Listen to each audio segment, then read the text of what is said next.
Olá meus amigos, bom dia, tudo bem com vocês? Hoje vamos falar sobre que tipo de espírita você é. O que é que o espiritismo está realmente trazendo para você na prática, na sua vida, no dia a dia, na sua filosofia, na maneira de você se relacionar com as pessoas, na maneira de você olhar para si e se relacionar consigo mesmo, na maneira de você ver e sentir a sua evolução. O que é que o espiritismo está trazendo para você?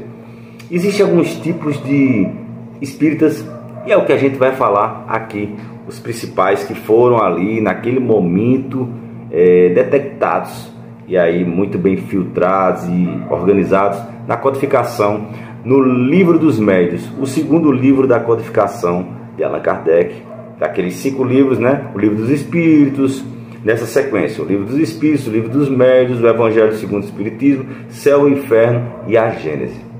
Então vamos falar hoje sobre capítulo 3, onde Allan Kardec fala no livro do Evangelho segundo o Espiritismo, na parte lá de método, certo? Então ele elenca lá 3 tipos de espíritas, mas antes disso, ele fala de algumas correntes materialistas, tá? O que é isso, materialista? É o contrário de correntes espiritualistas, ou seja, aquelas... Os cachorros hoje estão fazendo parte também aqui da palestra. As correntes materialistas, elas são aquelas contrárias das espiritualistas que não acreditam em nada após a morte, né? Só acredita na vida aqui material. Então, por isso o nome do materialista. Então, ele fala um pouco dessas correntes, né? Com sua argumentação. Ele elenca alguns tipos de teorias materialistas. E em seguida ele fala das correntes espiritualistas, que existem outras crenças, né, outras filosofias, religiões que tratam de espiritualidade, né, espiritualismo, que a vida continua após a morte, que não acaba aqui.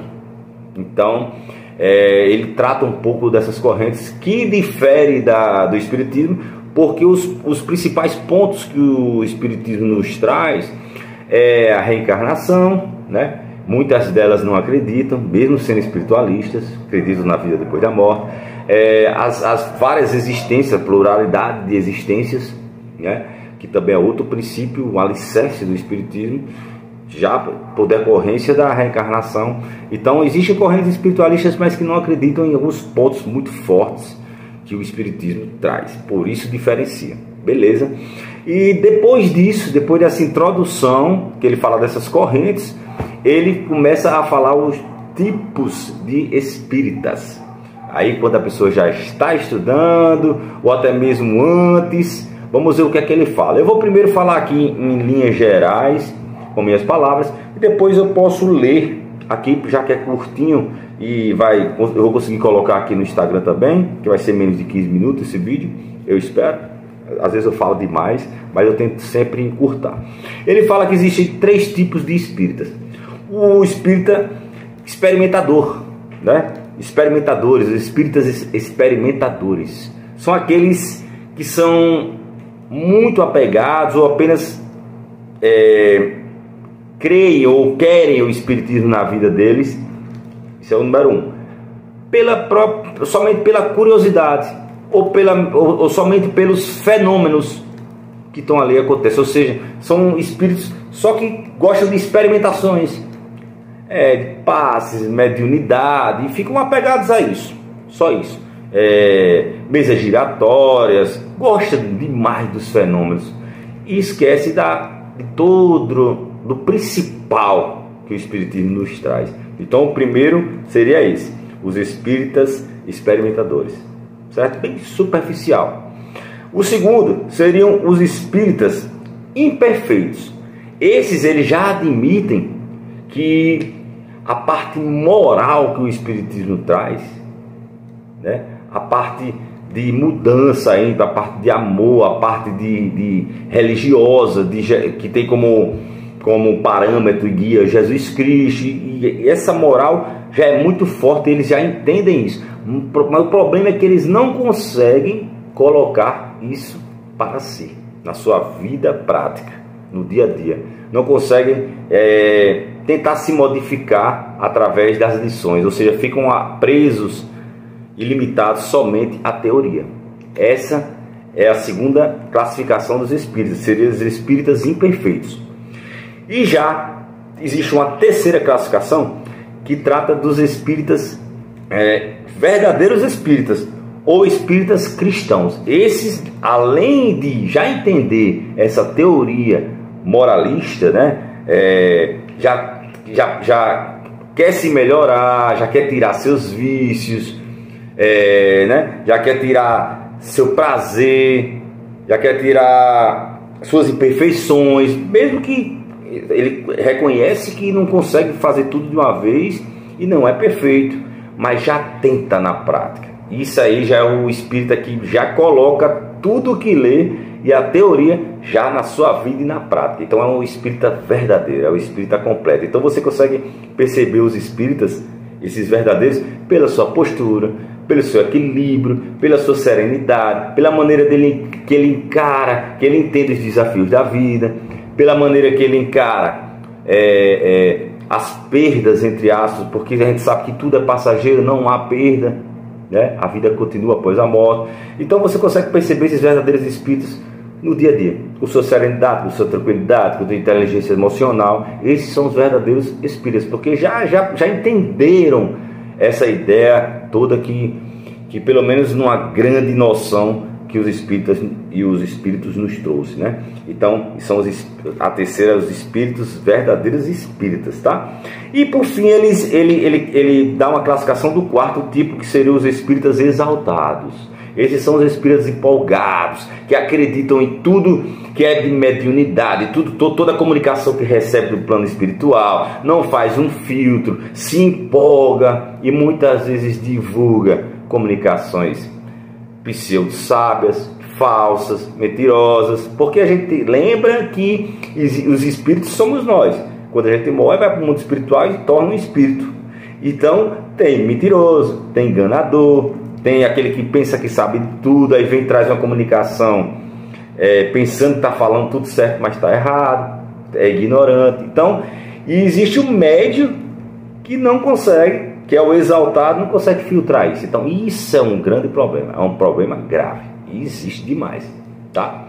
Então esses são os 4 tipos de espírito. Você se encaixa em qual? Que tipo de espírita você é? Depois pense um pouco e veja realmente onde você está incluso nisso, tá? Vamos ver então essas 4 classificações, o que é que o Livro dos Médiuns fala, com as palavras de Allan Kardec. Vamos lá. O primeiro: os que creem pura e simplesmente nas manifestações.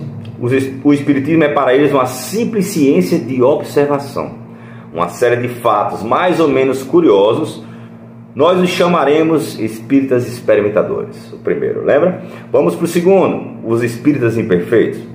Os que veem no Espiritismo outra coisa além dos fatos, compreendem a sua parte filosófica e admiram a moral que dele decorre, mas não a praticam. Sua influência sobre seu caráter é insignificante ou nula. Não mudam nada em seus hábitos e não se privariam de um só prazer. O avaro é sempre de uma avareza sórdida, o orgulhoso pleno de si mesmo, o invejoso e o ciumento sempre hostis. Para eles a caridade cristã não é senão uma bela máxima, ou seja, só no papel, né, gente?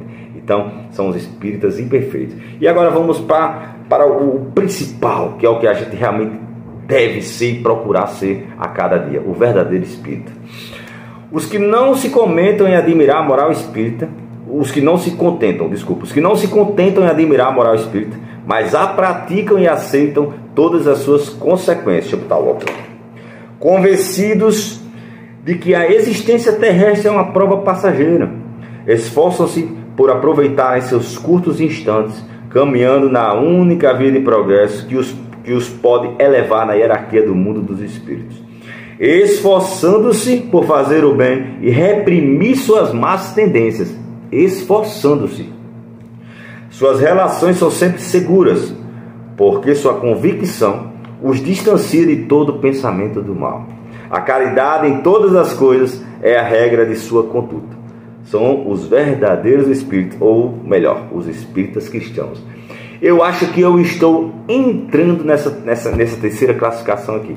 Estou tentando de toda forma que o Espiritismo me melhore e busque a minha evolução, ou seja, que eu de toda forma tentando minar minhas más tendências, meus vícios, minhas imperfeições. Estou distante? Sim, estou distante. Mas eu acho que eu estou entrando nessa terceira classificação.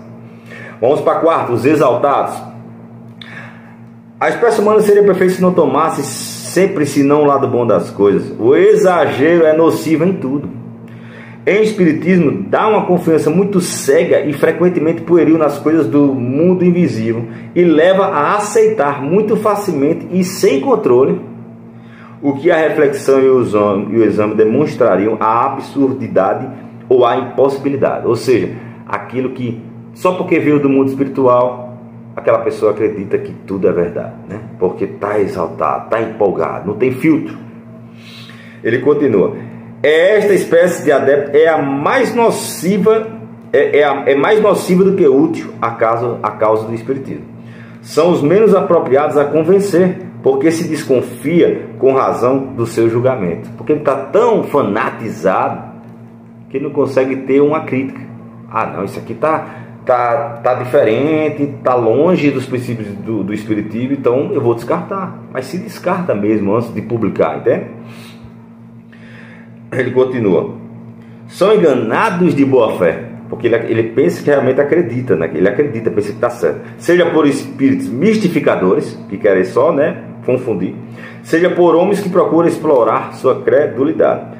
Se devessem suportar sozinhos as consequências, não haveria senão meio mal. O pior é que dão, sem o quererem, armas aos incrédulos que procuram antes as ocasiões de zombar do que se convencer, e não deixam de imputar a todos o ridículo de alguns. Isso sem dúvida não é justo nem racional, mas sabe-se os adversários do Espiritismo que não reconhecem senão sua razão como sendo de bom quilate, e conhecer a fundo aquilo do que falam é o menor dos seus cuidados.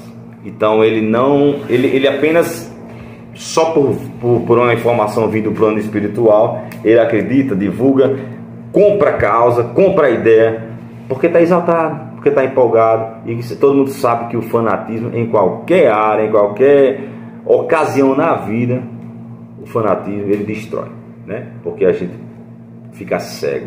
Então, seriam esses quatro tipos de espírito. E agora eu vou finalizar o vídeo perguntando: que tipo de espírito você é? Ou para qual caminho você está caminhando ou está indo? Um grande abraço a todos, espero que tenham gostado. Até o próximo.